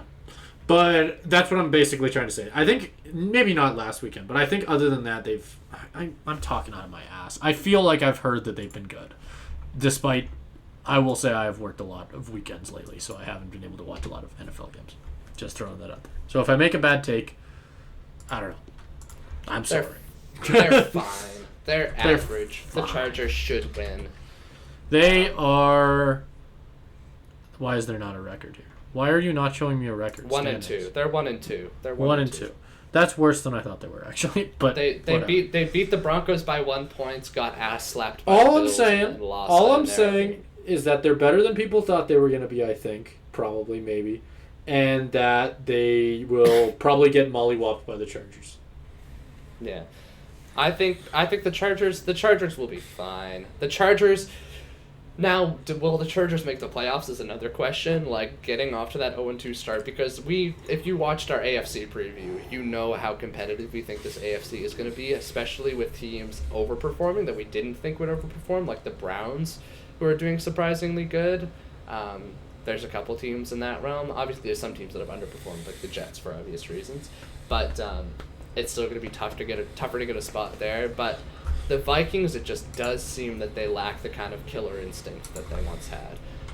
And I think the play that I'd like to bring attention to with that is end of the game. I watched this live on Red Zone. It's 4th and 5. So it's for the game at that point. There's less than a minute left. They convert the 4th and 5. They don't have any timeouts, so they hurry up to the line. And... they don't get the play snapped for another 20 seconds. I believe it goes from 35 to 15. They waste all this time, and then Kirk Cousins throws a pick. When getting a touchdown there would have won you the game. Why do you, A, not go down and spike it, B, not have another play called at the line, and then C, how, after taking all of that time, do you not have a better play? Because he threw it into traffic, and it was just tipped up 3 times. That was not a play where they're going to score. That's the kind of thing where I wonder how much different it is this year from last year, because last year they're winning these games with long balls to Justin Jefferson that are completely improbable, but now they can't get the ball into the end zone from 10 yards away, and they just keep screwing everything up.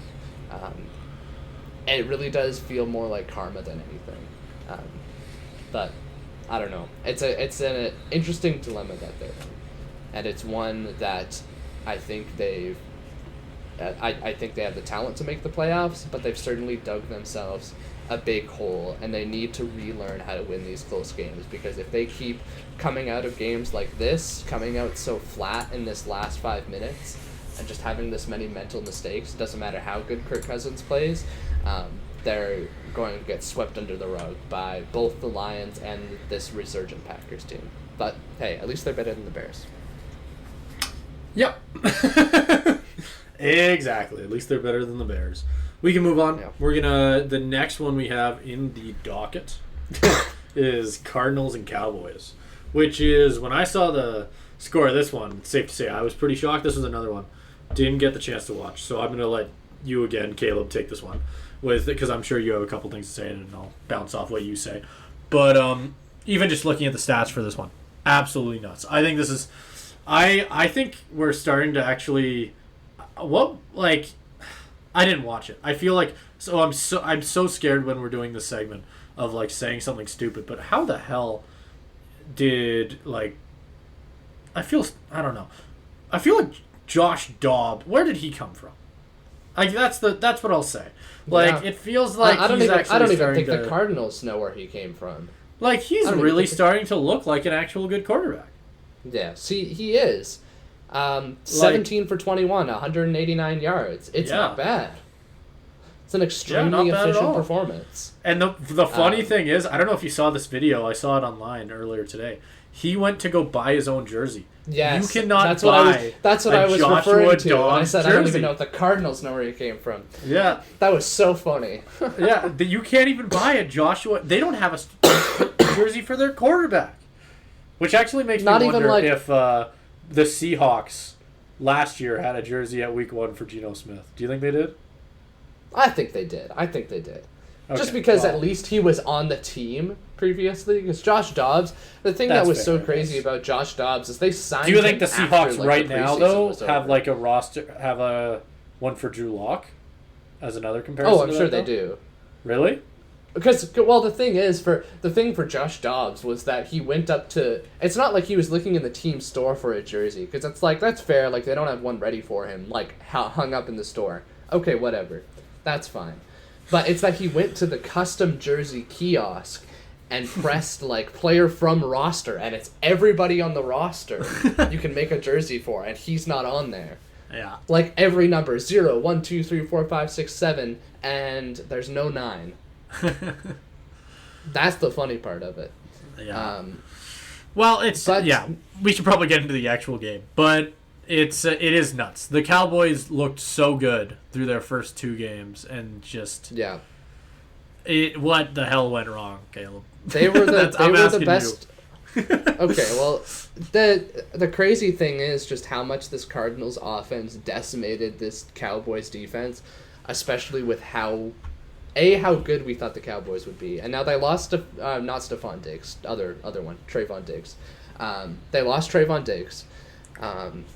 So obviously that's going to hurt, but you still have everybody else. You still have Micah Parsons. You still got DeMarcus Lawrence. You still got everybody else on that defense. And you still got Dan Quinn in the booth calling stuff. Which is why it was so surprising how easily the Cardinals were able to beat them. And I do think there's an element to people underestimating the Cardinals.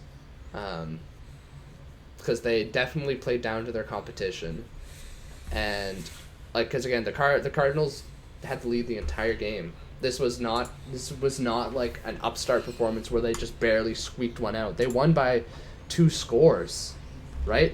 I think the biggest thing for the Cardinals right now is Josh Dobbs playing efficient and not making mistakes. That's a big thing. He's not, like, blowing your mind, but he's also not making mistakes. It's the kind of game manager stuff. And that's often looked at as, like, a derogatory label. But in terms of what the Cardinals need, it's, like, perfect for them, right? It's being better a game than manager in an NFL game is still a good thing. Not being mean to Murray, but, like, he's struggled with that type of stuff at certain points, right? Like, it's... Yeah. I was going to ask you this. Dobbs looked pretty good. So far, just going back to the 2 previous weeks, Obviously, they lost both of them, but they lost close games. Yeah. Cardinal with the Commanders, it was 16-20. Giants 31-28. If and they they continue, had both opportunities to win. yeah, if they continue at this rate, where they're staying in games that they shouldn't be, and they actually look like you're gonna have to correct me on this if I'm wrong, but I believe Kyler Murray's supposed to come back week 8, right? I Is that don't right? know for sure, but that sounds right. Okay, week 8. So they don't necessarily have the craziest schedule looking at it. They take on the Bengals next week, which is tough.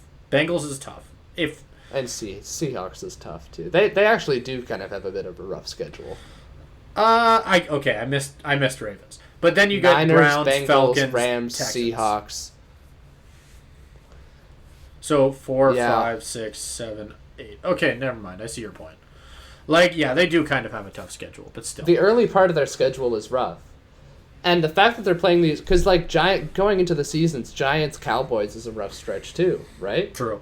Even now, obviously, what I Cowboys, was gonna huge say, upset. the thing that I wanted to ask was if Josh Dobbs continues to play well, he continues to. Maybe they're not winning all of these games, but they're getting close. Maybe closer than they get with Kyler Murray. Would you, at week 8, if he continues playing the way he is, would you put Kyler Murray in over him? I don't know. That depends on what your plans are for the future for the Cardinals. If Josh Dobbs is playing well enough, then maybe you say, Kyler, take a couple extra weeks off because you want to see that injury fully healed. It depends. It depends what it's looking like at this point. Because I think ultimately, no matter how well the Cardinals play, I think this will be a lost season. Just because they've got a lot of heart, but their roster just isn't talented to win these kind of games that they won this week consistently. I still don't think they're going to be able to do that. They've shown a lot of heart, but I don't think their roster's at that point. With it being kind of a lost season and Josh Dobbs being a good enough quarterback to where you're not getting embarrassed every week, maybe they do keep him in a little bit longer. I'm not saying he's going to start for this foreseeable future, but it could be the kind of thing where you look at it and you say, our star quarterback, our franchise quarterback that we drafted number 1 overall, has just had a brutal ACL injury that he suffered not that long ago. Because again, ACL injuries generally, you forget because they happen so commonly in sport. You forget how like crazy serious they are. Like my friend Leah tore her ACL, and it's just like, I know for her it's just been this terrible process of back and forth, like physio, doctor, physio, eventually going in for a surgery because they misdiagnosed it initially. So she tore it back in the Super Bowl, and she didn't have her surgery until June, so she's looking in at the Super Bowl, like overall. On in the Super Bowl, on Super Bowl Sunday. Not to joke about something yes, serious, but the phrasing of that was funny. Yeah, no, she was on the field, but no, just to see what that process is like for her, and obviously, like NFL, they're gonna have better rehab, but they're also going to be going through more stuff, and it's also more likely to tear in that first like year after that initial recovery. So to bring that all around, that's the kind of thing where you say, if Josh Dobbs can ride out the season and you're just looking to rebuild around Kyler Murray later, maybe you do that. Maybe you do that because if you want to ride it out with him, if you want to ride it out with Kyler Murray for the rest of this Cardinals, like if you want your next phase of this Cardinals team, like contending for a Super Bowl, to be with Kyler Murray, maybe you just take this year. Take this year. I think you're right. I think that it really does depend on how much of a future you see with Kyler Murray, because we don't really know what they think about, or what the team thinks about that yet, right? Because we heard a lot of rumors. I know that me and you both had the Cardinals at the beginning of the year, definitely in contention to get Caleb Williams. So it is really curious to think that they've really tossed around a lot of very high pick quarterbacks. Like Josh Rosen. Yeah, Josh Rosen to Kyler Murray, and now there's a potential that they could be grabbing somebody else, right? Yeah. It's a very interesting thing, ain't it? Like, at a certain point, you got to wonder if all these quarterbacks are just being set up to fail. Like, Yeah. And I also wanted to connect that to just ask, like, if you think that if Josh Dobbs continues to play the same way, because currently 2 touchdowns, through 3 games, no picks. Last game he had an 81% completion against the Cowboys. Really does show how good that offense was. Like, if he can continue playing at this level of just play, do you think there's a chance he could get another starting job next year? Josh Dobbs? Starting, maybe not. But it's the kind of thing where it's definitely good tape for an NFL team. He's definitely making somewhat of a career. Like, whether that's backup, he's like... Yeah, and it's the kind of... Like, he was a pretty consistent backup before this, but it's the kind of thing where you maybe don't see him be elevated from backup fully, but maybe he's starting for a team for the first few weeks where they get the rookie quarterback acclimatized, like whoever somebody drafts, I don't know. Or like Bears trade Fields and then draft Caleb Williams, and Josh Dobbs plays the first few games while Williams sits and then learns behind him. It could be Wouldn't that be kind of weird? Isn't it crazy that is a potential thing? When at the beginning of the year, it felt like we were talking about how Fields will probably crack the top 10 best quarterbacks by the end of the season. Yeah. Isn't that a crazy world we're in, ain't it? Like... Yeah. I do still think... I still am a believer in Justin Fields. I don't think we'll have time to get to this as a full segment, but I do think Justin Fields has been done wrong by his coaches, and I think he just needs to get the hell out of Chicago, and I think once he does and goes to someone who can actually coach him well, then I think he'll succeed. It's like, imagine what Mahomes would have done if you put him in this Bears room fresh out of college. I think he'd be just playing maybe a little bit better than Justin Fields, but the situation is a lot, right? I don't know if you saw this, but Caleb Williams' dad was saying if they don't like the team that they see with the number 1 pick, he may return to college. I did hear that, yeah. Which is honestly not that bad of an idea. It's a really good idea. Sucks for the fans of that team, but for Caleb Williams... Shadur is another one where, like, they said that he doesn't want to be number 2 to the probable number 1 of Caleb Williams, right? It's the type of thing where wait till you'll make the most money, right? Because at college level, because at the end of the day, you want to have a big ego and you want to, like, believe in yourself, but at the end of the day, you're making a boatload of millions of dollars, right? Playing college. Maybe it's not as much as you might get at the NFL level. But the difference is NIL stuff, but I'm getting to that. I'm just saying that, like, you are making that kind of money. You will continue to make that kind of money at college. You might make more at the NFL. Might. That is an important might. And I think that's something that players are starting to recognize, and I think that's it's going to change in the next 10 years. I think we're going to start seeing a very big change in players wanting to go straight to the NFL. I think that's going to change very quickly. And obviously we've seen we've seen already in the past, like, players wanting to play more years at college, and hell, in a lot of different sports. Like, I think of in basketball, the big example that people like to bring up is Tim Duncan. Like, he played out his entire college career before going NBA and still got drafted first overall. That's a very big one. Like, it is still possible. And I think we're going to start seeing that. And that was back way before they started doing all this. I always forget the name of it. What's it called again? The whole. Why do they make money? What's that called? I'm feeling dumb. NIL? There you go, NIL. Like, that was way before all that stuff, obviously, and he still stayed. It's crazy. All I'm saying is if I was a player who was good enough to be making that kind of money, I would not be going straight to the NFL. I would not be taking that risk. Especially, especially if you're not a quarterback, right? If you're a running back or something like that, do you really want to go straight to the NFL just to, like, make 3 years? Like, you're going to make way more probably at the NIL level. I more mean, like, quarterbacks, obviously, in the NFL. Patrick Mahomes is making $50 million, right? Like, and all that. maybe at college level you're not making that, but we should move on. It's more so the people, just to conclude that, I think it's more so the people on the fringes that have to worry about that. Because with first rounders, at least you do get guaranteed contracts that are still really big. I think with Caleb Williams, it's more like development for the future that you'd be concerned about. Yeah, I guess that's fair. Yeah. I don't know. I'm just thinking in my head. Like, I'm looking at Justin Fields' stats, and obviously 3 touchdowns, 4 picks, not good. Don't have to... That's not very good at all. I do think the Bears have been very bad. As somebody who is a DJ Moore fantasy football owner, I can tell you that he's been pretty bad. He hasn't even been rushing very well. Only 110 yards through 3 games, which is not very Justin Fields-like.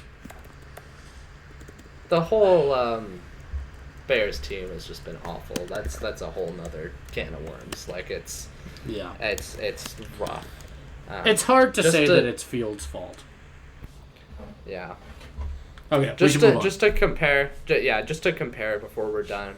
Shedeur Sanders is the number 1 moneymaker in NIL, $5 million, which is, again, a lot. But the guaranteed money, I think it's fully guaranteed. I don't actually know. But the projected contract, if you're the number 1 pick in the draft, is $41 million. So there is still a significant upgrade to going to the NFL. Well, we sort of hit Fields, which is something we wanted to do. So we got that. Let's finish off, because I'm tired. It's late. Let's talk about the Dolphins, who put up Madden rookie numbers. Like, you know when you're a kid and like the team you're watching gets absolutely bushwhopped, like mollywhopped in the wild card, and you're mad. So you hop on Madden in rookie mode and casually drop 70 points on the Broncos, and then you try and turn off the console and realize it's real life, and you actually just dropped 70 points on the Broncos. That's how McDaniels feels right now. He felt like he was playing Madden out there. I don't know if you saw the memes of like him going into the crowd and asking people about their fantasy teams, so that he kept asking who needs to score. Like, it's nuts. How is that even, like, 70 points? Like, you hear college teams score 60 or 50, and in my head I just think, what the hell? 70. Yep. And what? They could have gotten more. They could have gotten more. The most upsetting thing to me about all of this is that you're the Dolphins, and you have already scored 70 points. Simon, do you know at what point in the game they reached 70 points? Give me a time 8 minutes left in the fourth quarter, I think. Right? How many? I looked at my phone. 8 minutes. Yep, you're entirely correct. 8 minutes left in the fourth quarter. So they only needed 52 minutes of game time to get to 70 points. And they could have gotten even more because they drove into Broncos territory and had the opportunity to kick a field goal. The record is 73 points. I did look that up. Yeah, 73 points. I know, like, I think the record for the regular season is 72, and then in the playoffs for all of NFL history, there was a 73-0 NFL championship game in like the 1940s or 50s or whatever. But that's the most, knowing from Scorigami, that is the most that an NFL team has ever scored in a game in all of NFL history, even before the Super Bowl era. So they could have tied that mark, and they chose not to. Why not just go for the record? At this point, the Broncos are already embarrassed. You've already put up 70 points. You already beat them by 50. I was gonna Why would you? Because I do agree. Why do you hold yourself back from that extra 3? I do. It's not, I understand. They're not going to feel any worse. No, I just wanted to say, like, when I first heard the quote, "Yeah, we didn't want to embarrass them anymore," I was like, okay, fair enough. And then I was like, wait. You don't want to embarrass them anymore. You already beat them by 50. You are up by 50 points, good sir. They were, okay, watching them on Red Zone, they went for it on 4th down in their own territory when they were up like 28. I don't know if that's exactly right. Like I know it happened at some. I don't know if they were up by that much, but they were up a lot of points. They did not need to go for that fourth down, and they went for it. They passed the point of embarrassment a long time ago. Just kick the damn field goal. Try to go for the history at that point. Listen. We get it. He was dead in the second quarter. They've been dead. You've been beating a dead horse. Yeah. One more kick ain't gonna kill you. That's all we're saying. Seriously. The Broncos are still going to be depressed as all hell. Like somebody if started you beat them yelling from the 73-20. crowd, stop, they're already dead, but way earlier in the game. 8 minutes left. You could have. I agree with you. It's so disappointing. Imagine if they somehow reached 80. Oh, that's like, insane. When you're playing, this is just where my head goes. Let's say you're playing, you know how you can play like co-op Tetris? You know what I mean? Like co-op Tetris. You're playing against someone. Yep. You're starting to get up there. They lose by like a lot. And you're still going. You're going to beat your personal record. You don't choose to stop 3 points of your personal record because you don't want to embarrass the person anymore. Nah, fuck that. You go another 20,000 up. Yep. Yeah, like it don't matter. Your feelings to be butthurt all you want. I've been trying to beat this shit for 4 years in my math class. I don't care. Yeah, this isn't 4 years. This is like fucking like almost 100 years. Exactly. I don't know. Dumb. It's a dumb thing. But that's all that needs to be said on it. Other than that, I mean, Mostert went absolutely nuts, and we have a guy in our fantasy football league who has Tua, Tyreek Hill, and Mostert, and I feel bad for whoever he played last week. I don't remember who it was, but it looked rough. Yeah. I think most people watching this podcast probably would have saw my week 1 Tyreek Hill rant. I think that feels like a very... Imagine how the person who played against him in week 3 felt. Jesus Christ. Yeah. That's so insane. Crazy. Like, they just... How can you not like the Dolphins this year? Like, they're so nuts. It's insane. It's insane. Yeah, I don't really know. Yeah, like... They at this point, I saw them at number 1 in the power rankings for a lot of different outlets, and I don't see how you can disagree with that. Of course not. There's no one close. They're the best team in the NFL right now. As you can say a lot of bad things about the Broncos, there is not a single team in the NFL who could get close to 60, 50 points on the Broncos. The Broncos' defense last year was one of the best in the NFL, if not the best. The Dolphins have the best offense in the NFL, and it isn't close. And if anybody disagrees with this, you are wrong. You are, because remember... They didn't have Waddle, right? I was going to say, who did they not have? Jalen Waddle, one of the best receivers in the NFL. They didn't have him. Didn't need him. They didn't need him. The Dolphins are, like... it's hard to even put into words. Like, they're playing Madden. I made that example at the beginning. They are. They're playing Madden. Like, McDaniels plugged in his thing through, like, literally 99s across the roster and went, I don't like you, Russell Wilson, cry. That's what happened. Yeah. That's how I would describe that game. It's what you get when you don't give your former ball boy an interview. Damn right. He's going to put up 70 on your asses. That's probably... I'm having a stroke. I'm good. Okay. That's not what a stroke is. You get the joke. But what I was going to say was, that's what I found funny about the whole thing, where like he said that he didn't want to embarrass them anymore. That 50 points must have been personal, right? There's a little bit there. It has to. There has to be. It has to. Like, he probably was like I know Jim Irsay isn't there anymore, but I'm going to make the joke anyway. He definitely, like, walked by Jim Irsay when he was a ball boy there, and Jim, like, went for a high five. Jim Irsay just went, like, just, like, blew him off, and he just went. Jim Irsay? Am I dumb? Was he not around back then? John Elway? John Elway. Cool. God, End the damn podcast. End it. I'm having a stroke. I'm tired. Why are we here? I want to go to bed.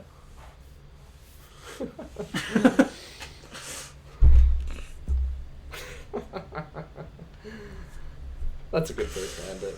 That is a good place to end it. This is why we end on football. You know, the thing that everyone wants to watch. So you guys can watch me struggle. You're getting something out of this. You're watching me struggle.